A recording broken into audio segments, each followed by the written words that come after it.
Mga ama ng tahanan, kayanin niyo ba ang pinagdaanan ng kapuso host na si Drew Arellano? Nagpatali o vasectomy, paraan ang kontrasepsyon para makontrol ang paglobo ng populasyon. Hindi na makadaan yung sperm cell. Parang nakakababa po siya ng pagkalalaki.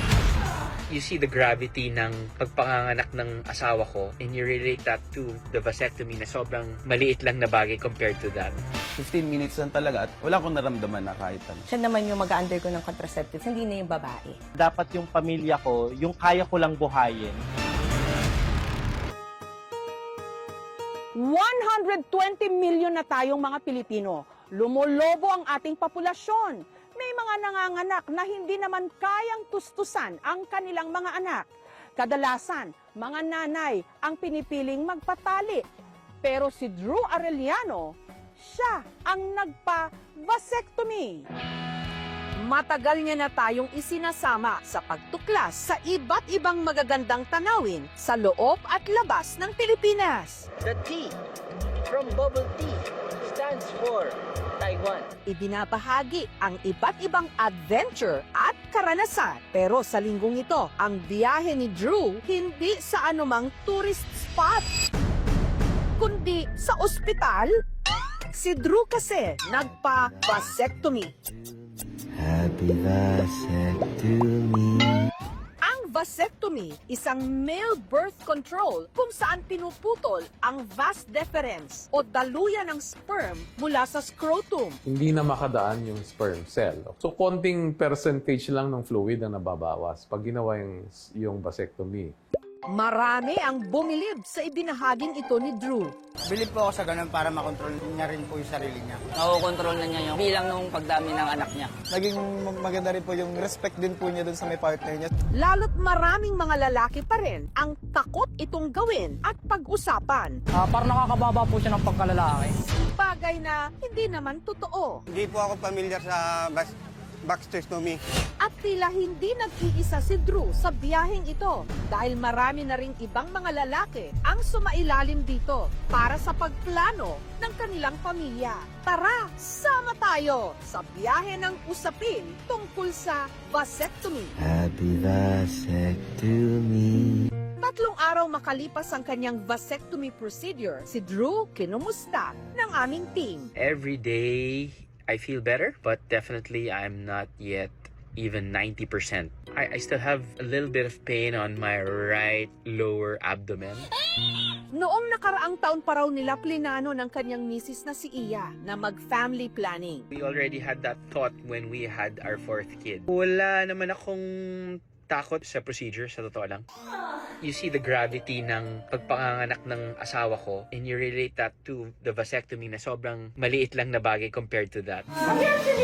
Kaya nung isinilang ni Iya ang kanilang bunso nito lang Pebrero, nagpasya na si Drew. Minessage ko na nga yung urologist ko. We already set a date. At yung date ngayon ay last Monday, which was April 28.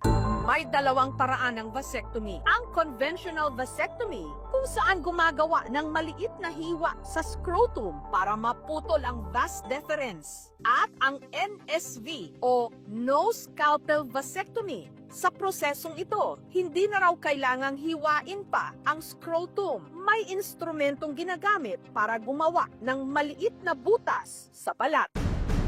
Si Drew, NSV ang napiling procedure. You just feel a bit of pressure but not much pain. There are no regrets. Para sa amin, happy na kami sa 5 at ito yung kailangan namin gawin para sa aming pamilya. At hopefully, tama din yung mga choices namin.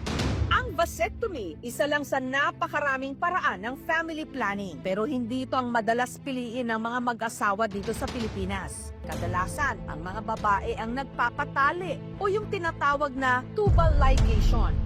Sa prosesong ito, ang fallopian tubes ng babae o yung mga tubo na nagdadala ng egg cells mula sa ovaryo patungo sa matris, pinuputol o hinaharang para hindi magtagpo ang itlog at similya. Sina Eman at Marifel, may 3 anak. Dahil ito na raw ang gusto nilang bilang ng kanilang mga anak, naisip ni Marifel na magpa-ligate na. Yung kakailanganin na anesthesia ay medyo mabigat. So, kailangan ko ng magpa-confine. May trabaho po ako nun. So, medyo nag-isip muna kami. Hanggang naisip ni Eman ang isa pang paraan na sinabi sa kanila ng doktor. Baka may gusto nyo i-consider, sir, na pwede kayo for vasectomy. Kasi si misis mo kailangan niya mag-bed rest for a month, di siya magtatrabaho. Yung procedure ng ligation is mas medyo maproseso kaysa sa vasectomy. Ayoko i-impose sa kanya na magpa-vasectomy siya kasi ayoko naman pinipilit ko siya. Nung araw na ng operasyon ni Maricel, biglang nag-iba ang ihip ng hangin. Nakita ko yung isang nanay doon, naka-wheelchair na palabas. Kumbaga, parang grabe yung bugbog. Nagdesisyon si Eman na siya na lang ang magpa-opera. Napakadali lang na proseso. 15 minutes lang talaga at wala akong naramdaman, yung anesthesia lang. Sa amin lalo na mag-asawa, di na namin kailangan mag-contraceptives. Yung maliit na bagay na yun, napatunayan ko na nagbunga na napakalaki para sa kanya. Gusto ko lang magpasalamat sa kanya kasi nga doon sa ginawa niya. Kasi nga sabi rin naman niya sa akin, responsibilidad naman po niya yun as padre de pamilya na masigurado na matutugunan namin yung pangangailangan ng mga anak namin. Ang hindi pagplano sa pamilya, kadalasan nagiging problema, lalo na sa mga mag-asawang kapos sa buhay. Bagay raw na naranasan ni Joe na galing sa malaking pamilya. 8 kasi silang magkakapatid. Namumulot kami ng basura, nanghihingi pa nga kami ng pagkain sa mga taong dumadaan. Dumating kami sa point na namamalimos na kami.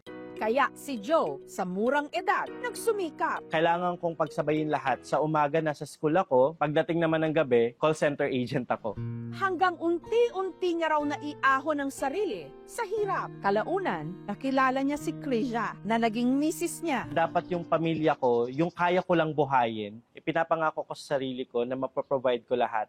Ang mag-asawa na biyayaan ng 2 anak hanggang nagdesisyon na silang mag-birth control. Yung time na nagpipils ako, sabi ko nga na palagi ako nahihilo. Parang feeling ko palagi buntis ako. Parang napaka-low ng energy niya. Mas maraming effect doon sa sexual function and other functions sa katawan ng babae since it has its hormonal effects talaga. Kaya si Joe naghanap ng ibang paraan hanggang nalaman niya ang tungkol sa vasectomy. Tinignan din namin kasi yung history ng family namin po. Yung side ko, 8 kami. Yung side niya, they are 7. It was part of the consideration.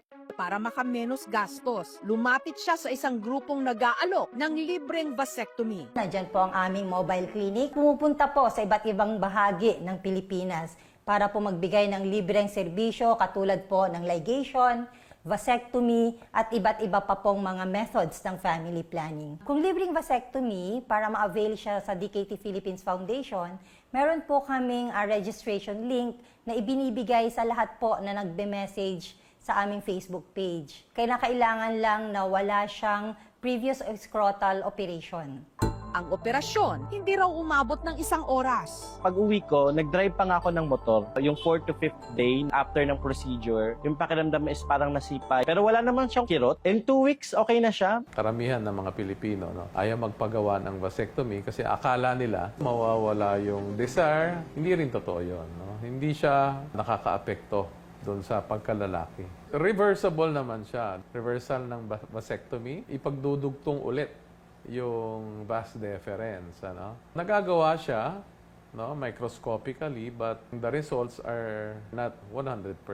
We are still expecting that population numbers will continue to grow. Responsible parenthood and family planning is key to a better quality of life.